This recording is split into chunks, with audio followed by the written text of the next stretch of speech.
Word Balloon is brought to you by the League of Word Balloon Listeners.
Our report details how advertising through television transforms strangers to your product into acquaintances, and acquaintances into friends, and friends into customers.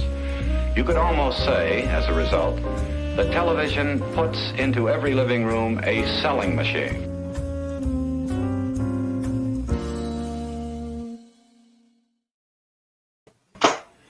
Welcome back, everybody. It's time again for Kinescope as we take a look at one of the classics of live television. John Suntress here, Ian Brill, Jeff Parker, Gabe Hardman. Ian, what do you want to do tonight? I don't know. Gabe, what do you want to do tonight? I don't know. Jeff, what do you want to do? Hey, John, you want to, I don't know, what, Sid Caesar? Yeah, maybe. Yeah, we do that every Saturday night, though. Instead, maybe we talk about a teleplay that a teleplay. That would be a great idea. 1953. It was You on. want to talk about Marty? Yeah, let's talk about Marty from the Philco Goodyear Theater in 1953. It was written by this guy, Padishevsky. There he is. Look at that Royal typewriter, man. Fucking glamorous writer photo. I mean, absolutely.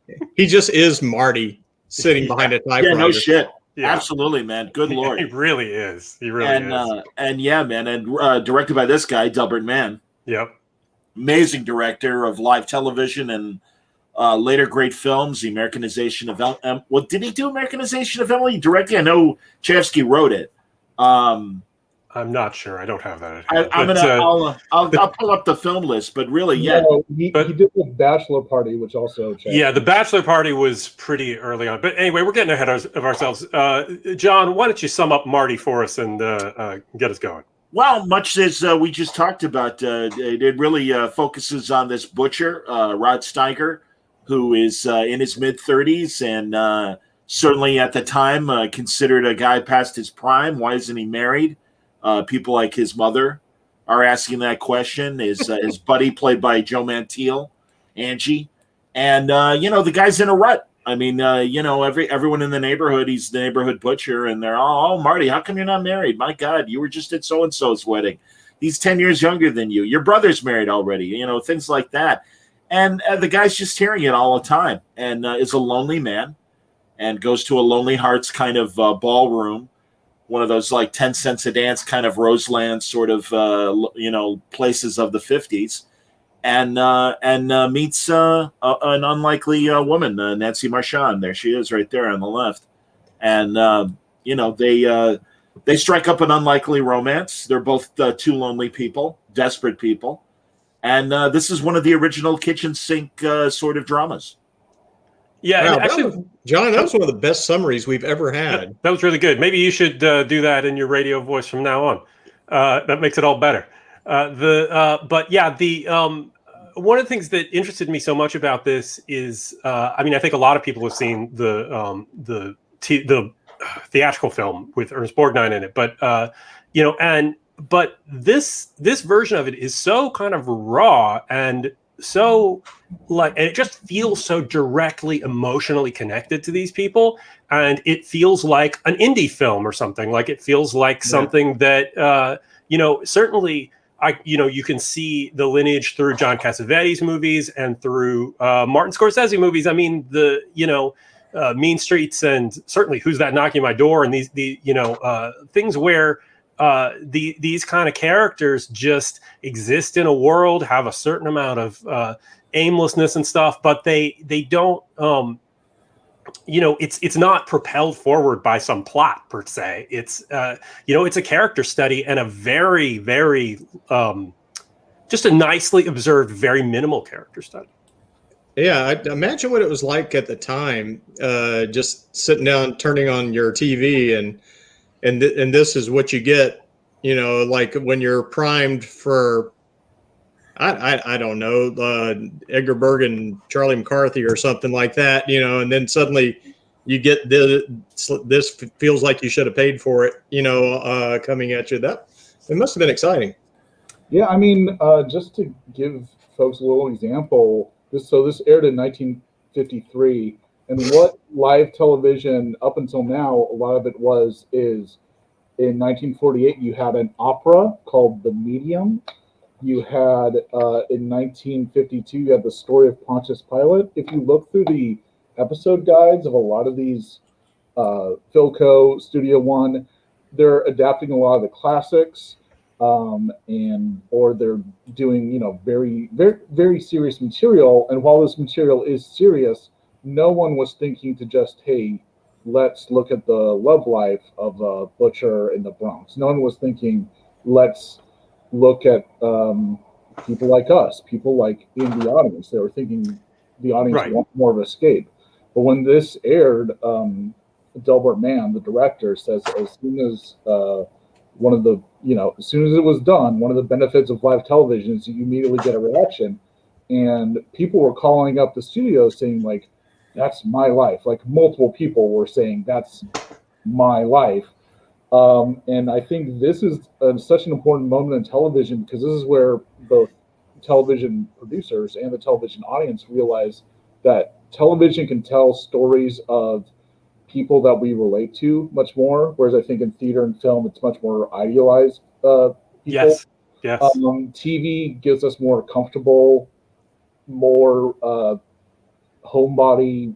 But I think I think that it's also them seeing understanding the intimacy of television, right? The basic idea that there's only going to be a couple of people actually experiencing this in front of the TV set, right? So you can scale things down and tell these very small scale character stories that don't necessarily, I at least at the time, certainly the feeling was that they wouldn't be able to play on the big screen in that way.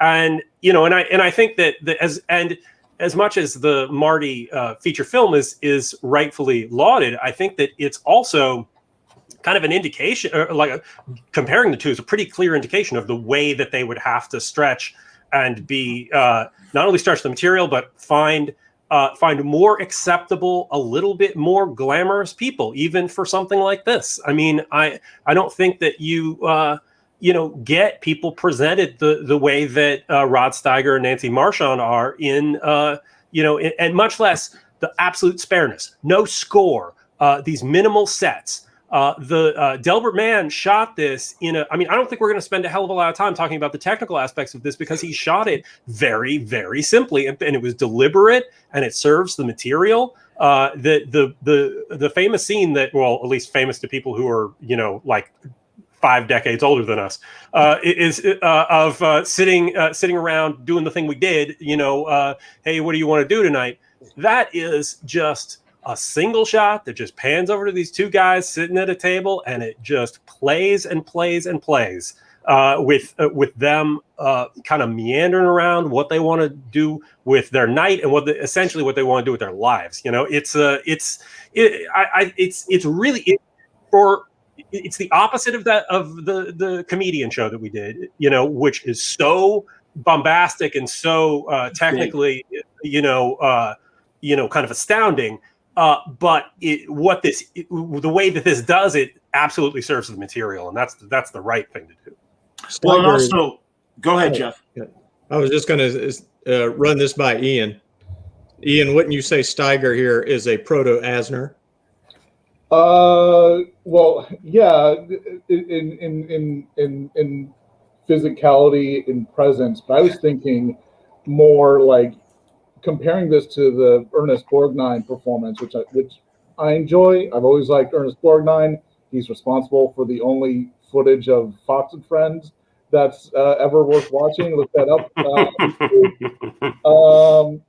But Rod Steiger, folks, seek this out. Seek this person out just for Rod Steiger's performance. He is giving an early method kind of performance, and so it's close to what Brando was doing. Steiger is perfect for the role. Borgnine is great, obviously, but it's a little harder to buy that he's a single guy because Borgnine's extremely charming. He is, and he isn't able to turn that off, really. And I think watching the feature on its own, maybe it doesn't strike you as obviously as it does when you're looking at them back to back like this, which is something that's been interesting about this whole show we've been doing, is particularly the episodes that have been turned into movies, being able to look at that and see the contrast. And very often I do find myself siding with with the TV versions, even when they're a little less figured out, or they the script, every bit of the script doesn't land perfectly or whatever. There's just something about them that will play in just in a different, more intense, interesting way. The Steiger of it all, I think that it was really interesting that we watched another thing. I believe it was a Tales of Tomorrow, if that's correct, with Rod Steiger in it, and clearly, and this is where director Delbert Mann comes in, because clearly Steiger on that sci-fi show, he was just left to do whatever the fuck he was going to do. And Steiger's and I think that if you look at a lot of his later performances too, a lot of his his instincts are to just go enormous with stuff, and I don't think that he I think he often doesn't have the ability to hold some of that in. And I think so much of the intensity and the greatness of this performance is the fact that Delbert Mann made him hold all that shit inside, and you can feel it. You can feel it coming through the screen. No question. I also think that this period of live television, not every home had a television, so it really was higher material, as Ian was kind of pointing out, some of the early days of TV and what we were getting back then. And Delbert Mann and the producer Fred Cohen. I've got a picture of Fred Coe. Let's see here. Where is it? Did I put it up? Here it is. Fred is in the middle there. That's Delbert Mann sitting on the desk. That's Fred Coe in the middle, and that's another director or another writer that they've worked with in the past. That's John Waters traveled back through time. Could be, but Coe and Delbert Mann came from Tennessee. That's where Mann met Coe. They were involved in live theater in Tennessee. When Coe went to New York, he brought Delbert Mann with him, and they got hired for Philco Goodyear Playhouse. And Fred Coe, we're going to probably visit other productions that Fred Coe did in future episodes. But this guy really understood and really was able to get great talent together and get the best out of them. And this is just, this classic kitchen sink that became so influential for decades, not only here in America, but also in England and other English-speaking countries as well. I mean, it really was very impactful. And, of course, Marty not only was developed into a movie very quickly by Burt Lancaster and his co-producer Harold Hecht, and that's the Borgnine production, but it also became a play and was played around the world, and it's just very relatable. Yeah. One thing about Fred Coe is he is like kind of a giant in this era of live TV. And in a lot of ways, he's very responsible for not, obviously for getting this particular play, this particular material, but just going from what Ian was talking about like they had, they would do a lot of adaptations. They would do, of novels and plays or whatever. And at a certain point, they kind of just started to run out of money. And, and the cheaper thing was to just hire people who wrote for radio, people who, playwrights who were not getting their plays produced. They were paying them very, very little money, but that opportunity, the smart ones realized you had a big opportunity here. There wasn't any money, there wasn't any prestige at the beginning, but you could tell a story you were passionate about, and a certain percentage of people those percentages of people with TVs could see it. And Chayefsky was one of those people, excuse me, but yeah. Absolutely. And he was basically the guy. I mean, this was the first big thing that broke through, and and he was kind of became the first really lauded of these TV writers. I mean, name writer. Yeah. I mean, which is a kind of a crazy thing. Yes. Yeah. Right. And basically, it was him, and then Reginald Rose with 12 Angry Men, and then Sterling with Patterns. Like, absolutely. Year after year, they kind of each had their turn in the spotlight. Yeah. This is absolutely true, and also Delbert Mann even discussed the origins of Marty. They were working on another teleplay, and I forget what hotel they were in or ballroom, but there was a sign on the wall that said, "Ladies, dance with the man that brought you. They have hearts too." Something to that effect. Yeah, and it was because their rehearsal hall turned into one of these ballrooms where singles would come and in the evening. So when at first. And apparently, Chayefsky was very involved in the rehearsals of, along with Delbert Mann, but they would, while respectfully, he would, he deferred to the director as he should for, questions from the actors and stuff like that. But he would be there as a kind of consultant. So apparently this episode that they were rehearsing, a completely different thing, not associated with Marty, was going along fine. And Chayefsky's kind of wandering around, and then he comes up to Delbert Mann and is like, "Well, what do you think about a story about a woman who would come to one of these places, one of these dance hall type places?" And Delbert Mann's like, "Good, yeah, go off and think about that. Like, just go away right now. I'm busy. And he came back. He's like, "No, wait, maybe it's a guy, who'd come to one of these things." And he's like, "All right, fine, go write it." And he ended up.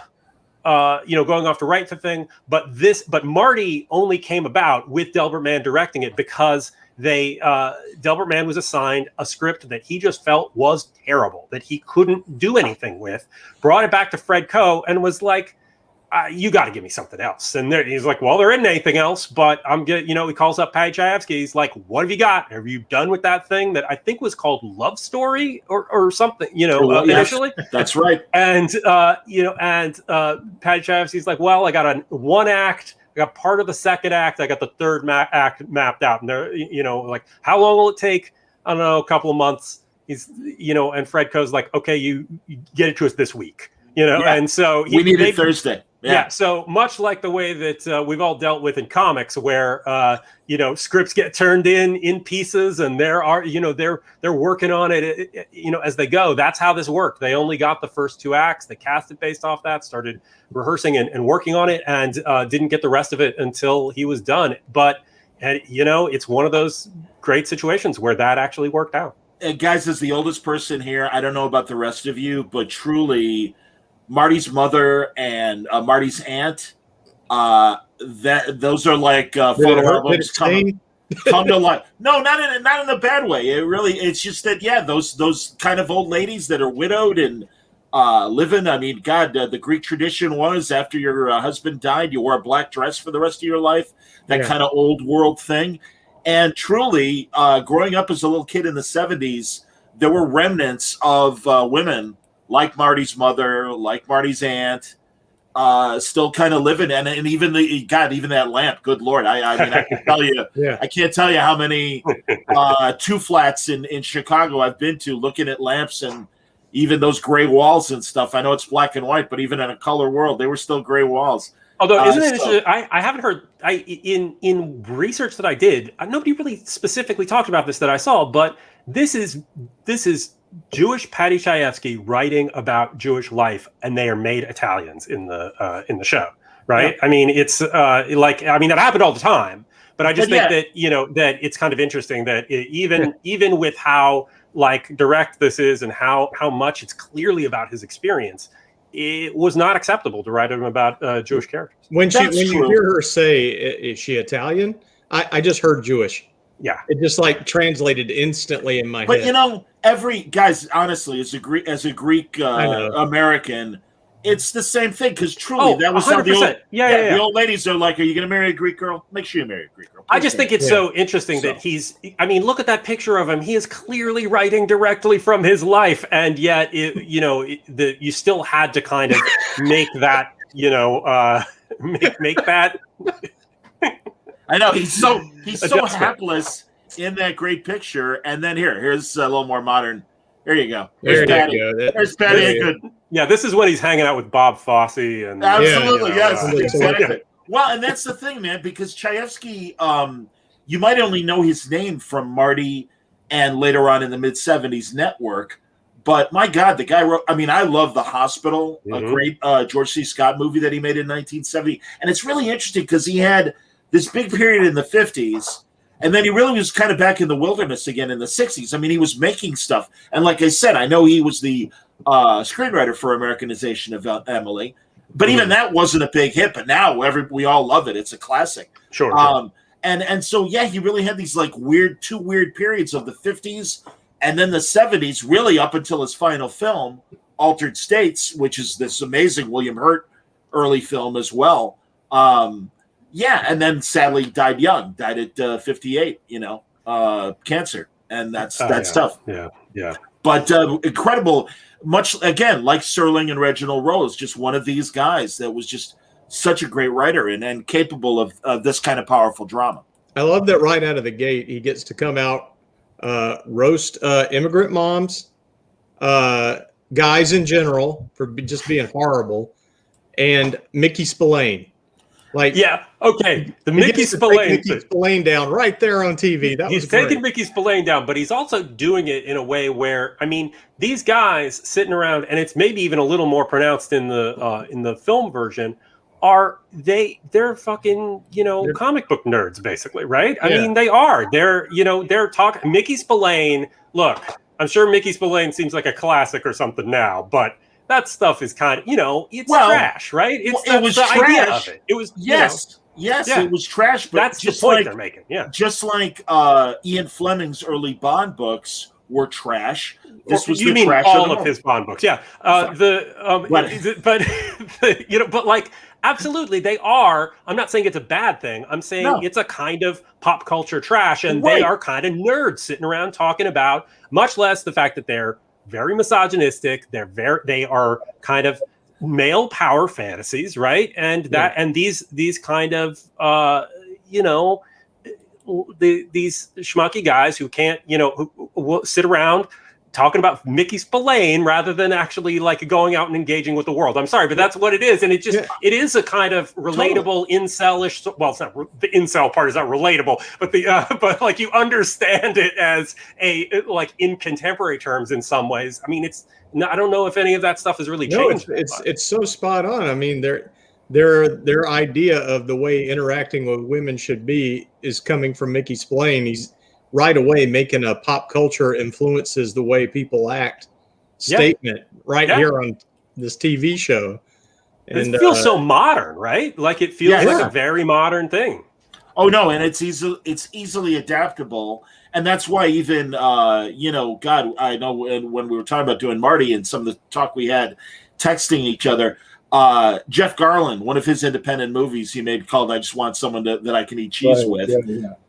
He's doing Marty in Chicago. He's doing a play version of Marty, and you can absolutely apply that. And truly, Spillane, the jury, ushered in the pulp paperback period that replaced the dime novel period that preceded it. But these were comic books for adults. These were mass-produced paperbacks of lurid trash that was made for the lowest common denominator. So sure. And by the way, we haven't mentioned it yet, but this guy on the left that's going on about Mickey Spillane and That's How You Treat a Woman, that's the great Nehemiah Persoff, who's one of the all-time great character actors of his era.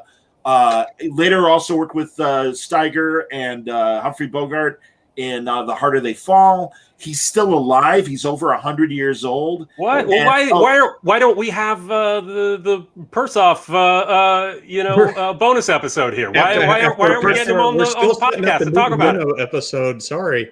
Oh man, I mean, he's one of the doctors. All right, for younger viewers, if you ever see Twins, the DeVito Schwarzenegger movie, he's the doctor that explains the origin of the two of them and why they're twins.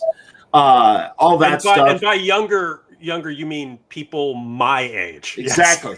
Yes, because again, this is a late 80s, early 90s film, Twins. But yeah, Persoff was amazing. I mean, he does episodes of Barney Miller, so many TV shows. He's on the Twilight Zone, one of the best Twilight Zones, where he's a Nazi captain and doesn't realize that he keeps watching the sinking of his own ship and everything. And while we're at it with the tiny roles in it, two different people in the party scene. First of all, Don Gordon, who was in multiple episodes of The Outer Limits that we covered before. Yes, it did. He has a tiny little part in it, playing a sleazeball.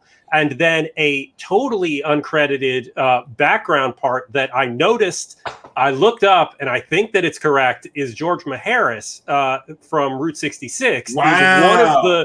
He's in the background. He's literally just an extra in the dance hall scene. So that's incredible. And I don't. Well, of course, also another former subject that we talked about on Kinescope. There's Betsy Palmer, and also with her, Lee Phillips. Lee Phillips was just in 12 Angry Men. He was one of the jurors. He's the advertising guy.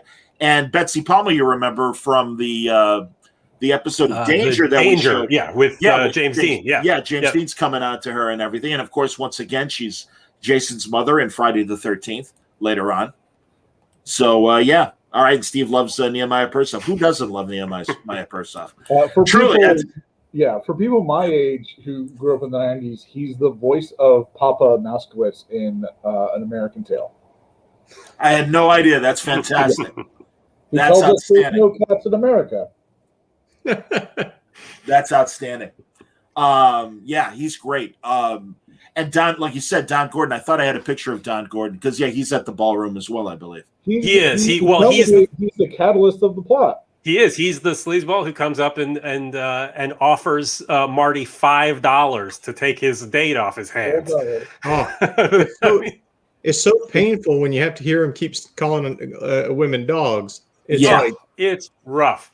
And, but it's, you know what though, like, how fucking great is Nancy Marchand in this show, right? Yeah. Oh my God, that just, I mean, I think that, like, I'm talking about Steiger holding all that energy in.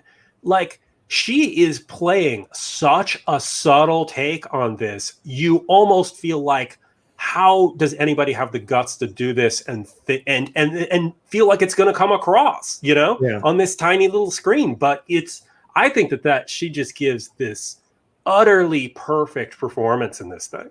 Yeah, and she's, again, probably better casting than the movie does with Blair.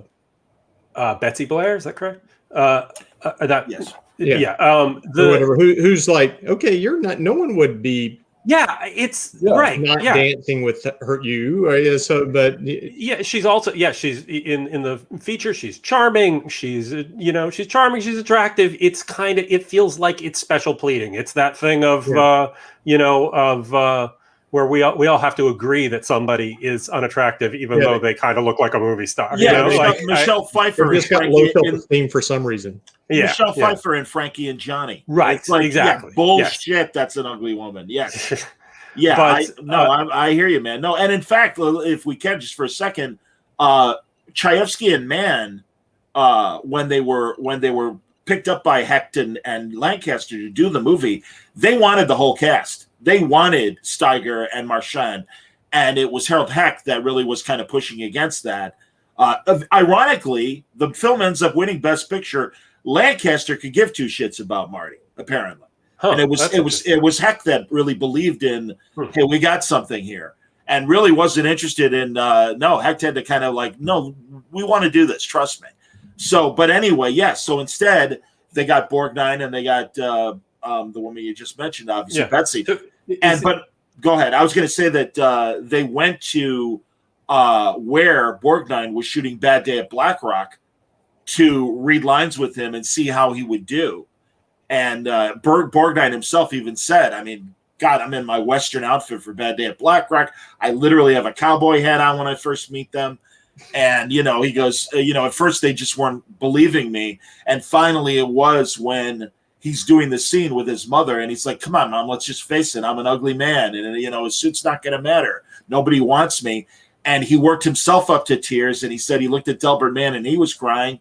And he looked at Pat Ajayevsky and he was crying. And he goes, I think I got the part. Yeah. So, which is cool. But it's a shame that Steiger didn't get to do the movie because I think it would have presented a very interesting, different Steiger than the one we got for several years, which was always usually the heavy in things like On the Waterfront and Harder They Fall.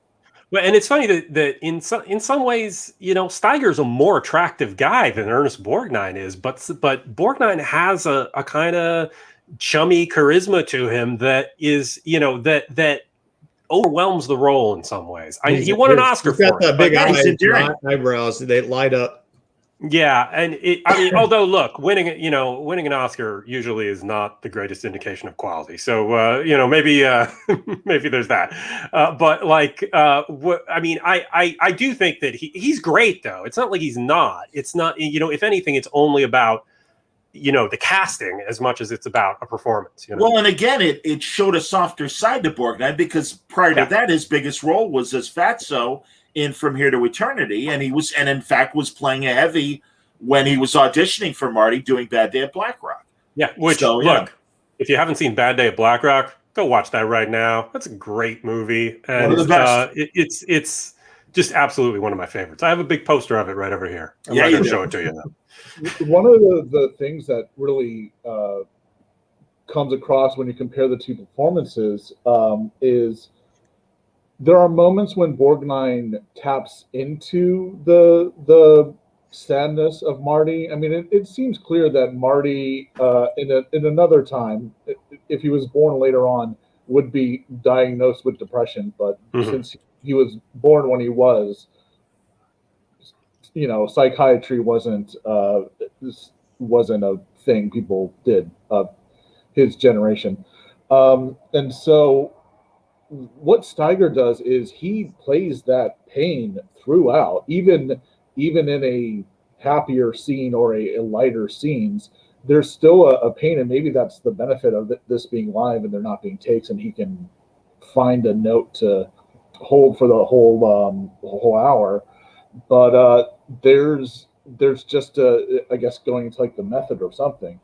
There is like this sadness that you can feel underneath everything, and sometimes it pops out, but it's always underneath, and that's what I think remains so compelling about this. And his ability to communicate that with this very minimal means of not only the way that he performs it, but what it's in this little tiny box of a television set, and it's still coming across. So I just think it's an enormously impressive performance from him, and it is very much about Fred Cohen and Delbert Mann being able to rein him in, keep him from, one of the biggest notes for him was to don't cry in that, I believe it's in the scene where he talks about the suit and gray suit. Right. And like in every time during the rehearsals, he would very genuinely, because Steiger was just so brimming with emotion, as an actor, as a performer, that he would burst into tears every time, and they wanted him to just hold back on that, just not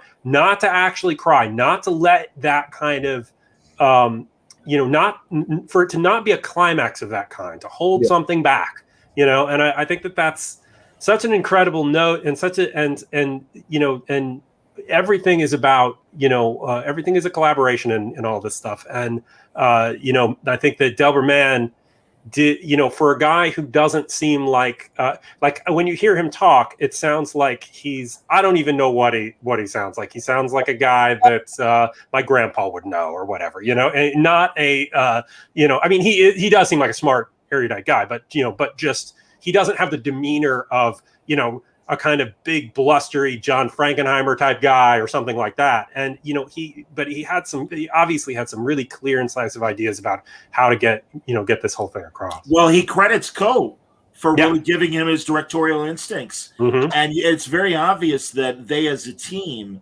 I think, were very effective. And that's why it's amazing, really, because he did alternate between television and film. And in fact, became a very important guy in the Directors Guild, was the president of the Directors Guild for a long time as well. Right. And is credited for really bringing, ironically, television ideas to film, and maybe a more naturalized take on film, shooting film, rather than what we got before in the classic Hollywood sense. So he's one of these guys, and you don't think of him right away with the Arthur Penns, with the Frankenheimers, and these other great directors who go, George Roy Hill, who go on to the next generation of filmmakers, but he's there. And he wasn't flashy, and that's a lot of it. And he was very proud of the fact that, the fact is, when you're making something, it takes a lot of confidence to play out scenes in a master shot or in a single shot that will carry through an entire scene. That's, it takes, because you get into the editing room after that, if you don't have anything to cut away to, if you don't have, if the performance is not exactly what you felt like it was on the stage on the day, and this is before, monitors, they weren't, if you're shooting a film particularly, obviously there were monitors for the TV stuff, but if you're shooting film back then, you just had to hope that it worked, and, trust the cinematographer, and, and hope that it plays the way you think it plays. And, you're getting yourself into trouble by covering things in one like that. But it also can be very impactful and be a very, bold move, but in a subtle way that most people wouldn't register. You know what I love early on is the way Marty can't even do his job without just people on his case. Like, he's literally cutting the lady's meat, and she's just letting him have it for still being single. And the woman behind wants everything to hurry up because she needs to get her order. And then as soon as she gets up, she immediately goes, "Oh yeah, why are you still, what's wrong with you?" And just the poor guy, he can't just do his damn job. And it's well, it's that classic neighborhood kind of, everybody's in everybody else's business. And I said, man, I mean, this was me visiting my aunts on the south side of Chicago. Right, and like I said, meeting their neighbors. Everybody was in everybody else's business. And I really want to point out Marty's mom, who was played by, God, I just had it up here, Angela Monicati or something like that. It's like Mrs. Monicati. Yeah, it is. I did keep seeing that and thinking Mrs. Monicati from the absolutely. Esther Minciotti. And again, so great in the TV version, they had to get her for the movie as well. And you really can't imagine anyone else playing this role, and just quintessential old lady immigrant and stuff. And just, to the point where Lee Phillips is like, tell them that there's a lot of tomatoes at the dance hall. And it's just that adorable way that the old immigrant ladies would try to, do the syntax of the day and stuff. Right. And the slang of the day. And it was great. I appreciated, though, the fact that they step out and build the world a little bit, like when you get the two older ladies talking to each other, and you get a glimpse that's just about what their lives are like. Yeah. And I'm getting kicked out of my son's place. Come over here. That's what they do to you. Blah blah blah. You've got no one to cook for. You got no one to live for. Lonely existence. So he lets you into their life for a minute. And a less,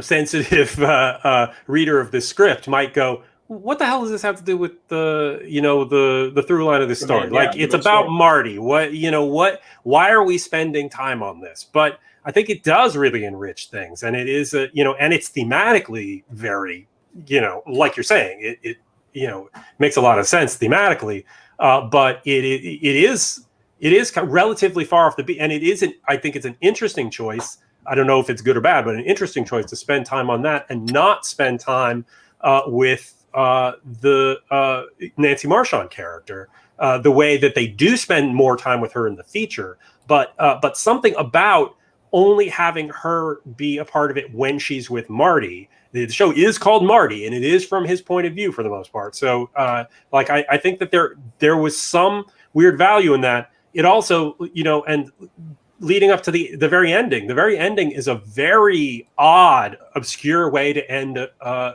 story. He makes the choice to call her up, but it's. We don't see her again, right? It's not but there is completion to the ending. We understand that that's what's going to happen. They're establishing the cycle all through it, and it's how it keeps perpetuating. And right there, they hold long enough. You think Marty's going to fuck it up?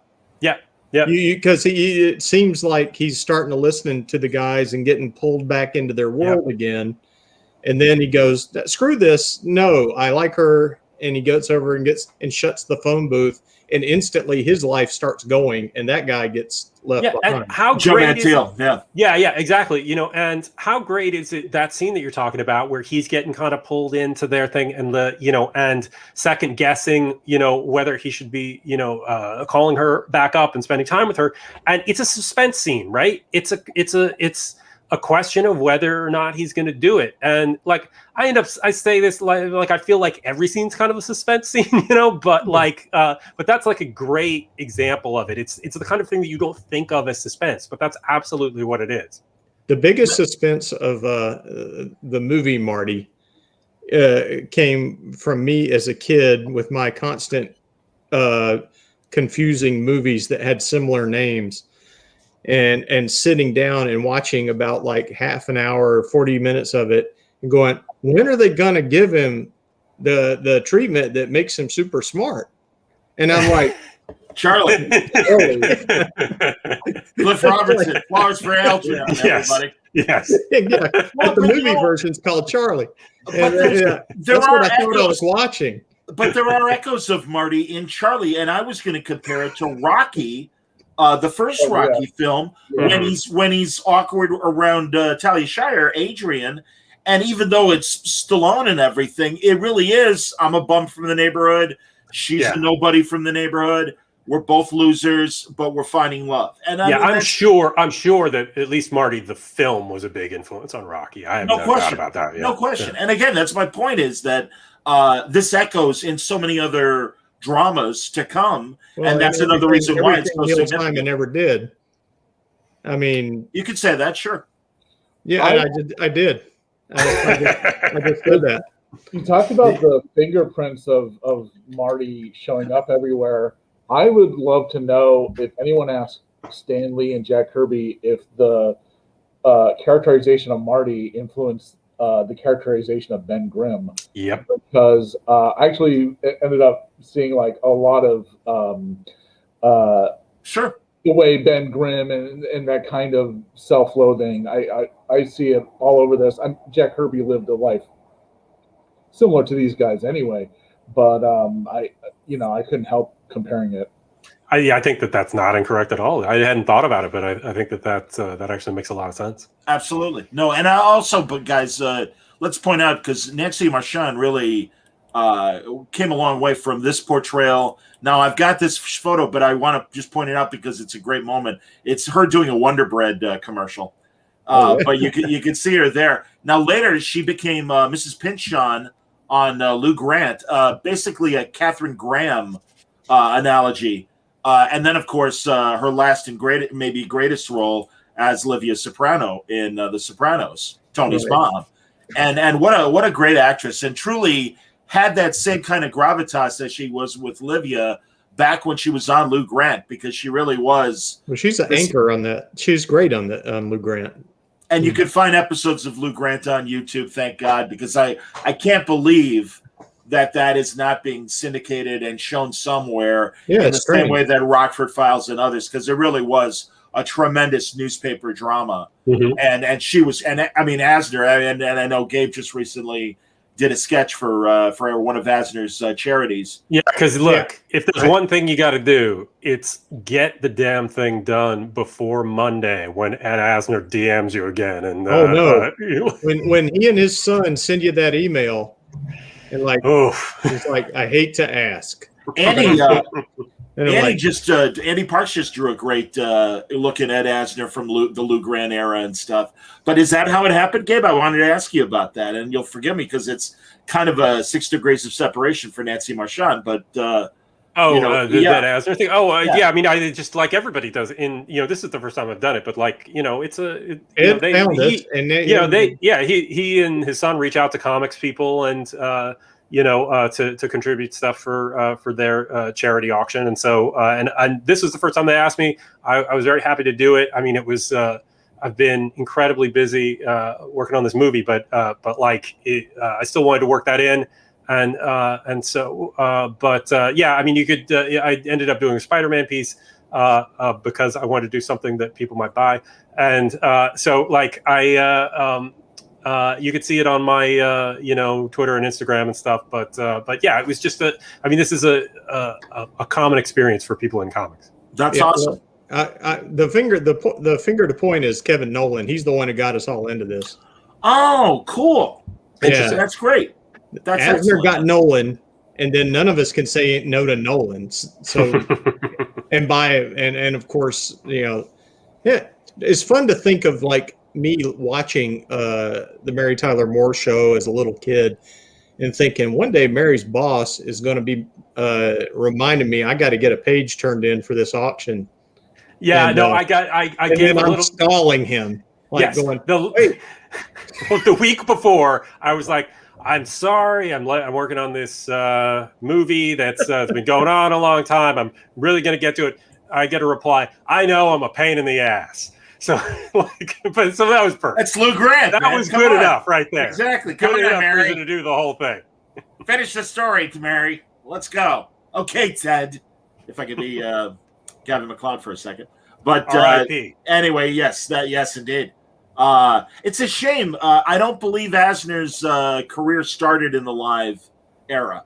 I think he was about 5 or 6 years too late. He was a little too young. Yeah, I think that's correct. Yeah. But regardless, yes, and we'll go more into this when we do the Ed Asner podcast, which is soon to follow the Kinescope podcast. Oh, yeah. No, look, but, we've made a lot of plans for it. We're doing our research, so just stay tuned. So, but no, again, Fredco is someone we're going to come back to.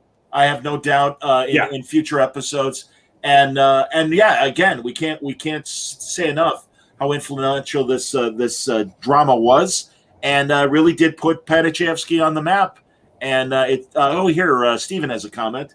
It's interesting to compare and contrast the minimalistic Marty with the later, more elaborate trilogy of the Hospital Network and Altered States. Agreed.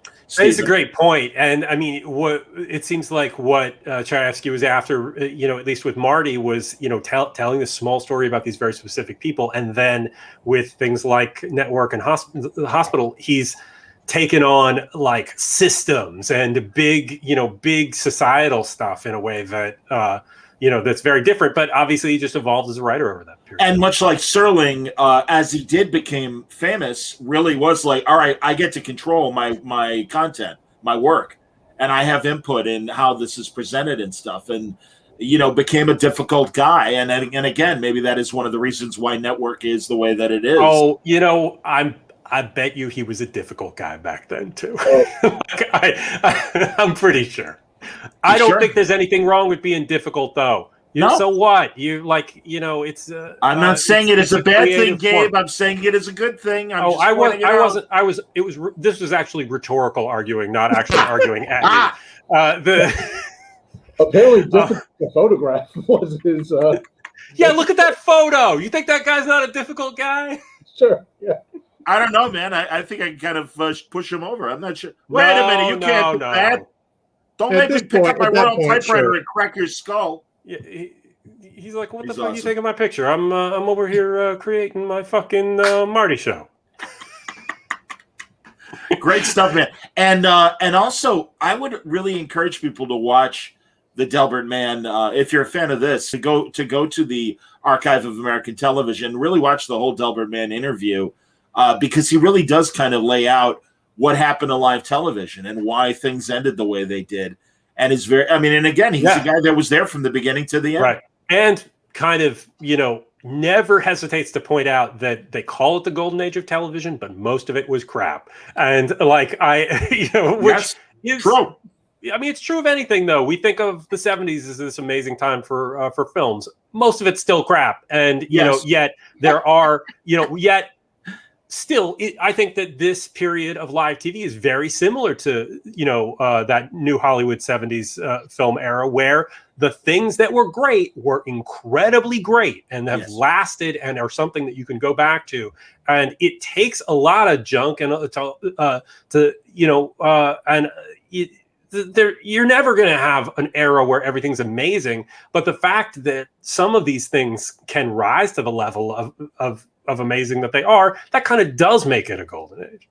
Agreed. Do we want to tease what we're doing next week? You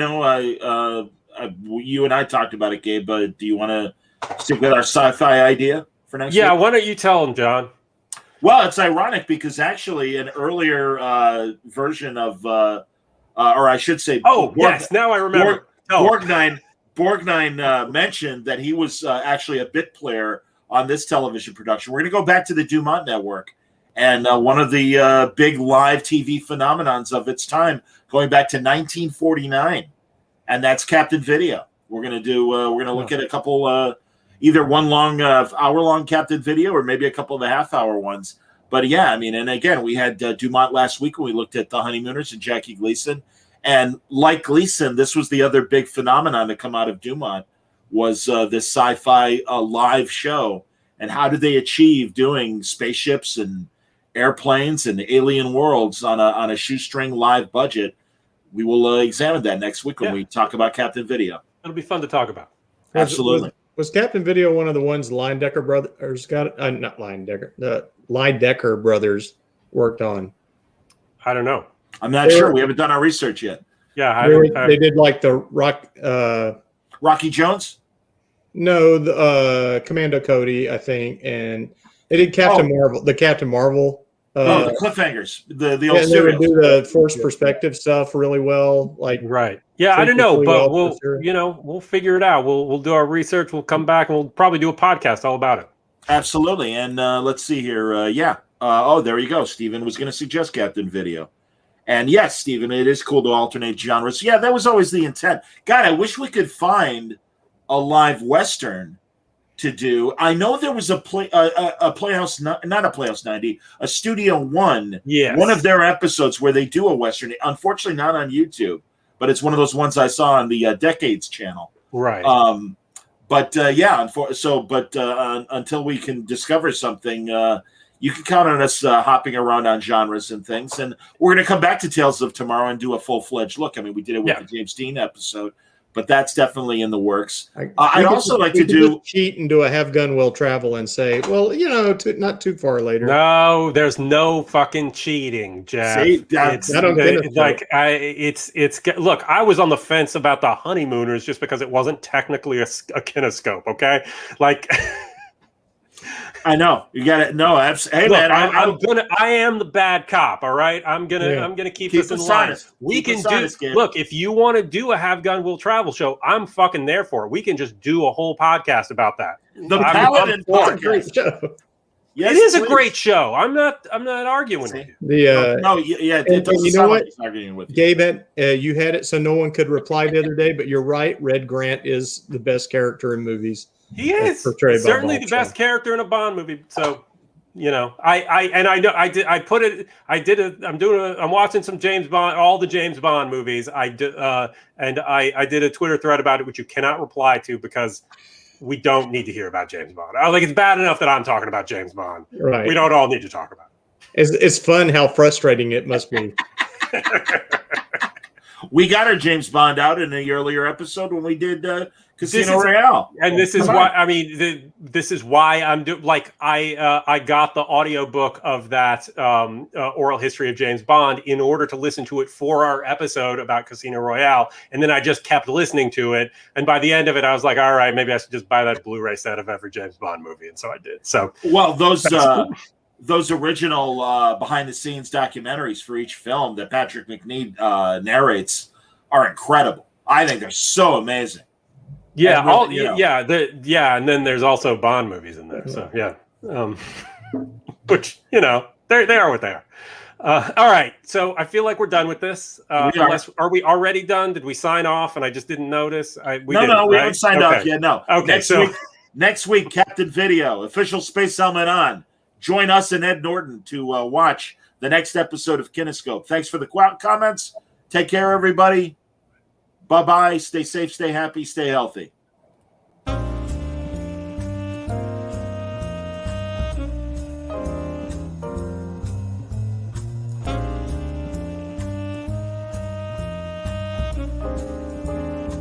Our report details how advertising through television transforms strangers to your product into acquaintances, and acquaintances into friends, and friends into customers.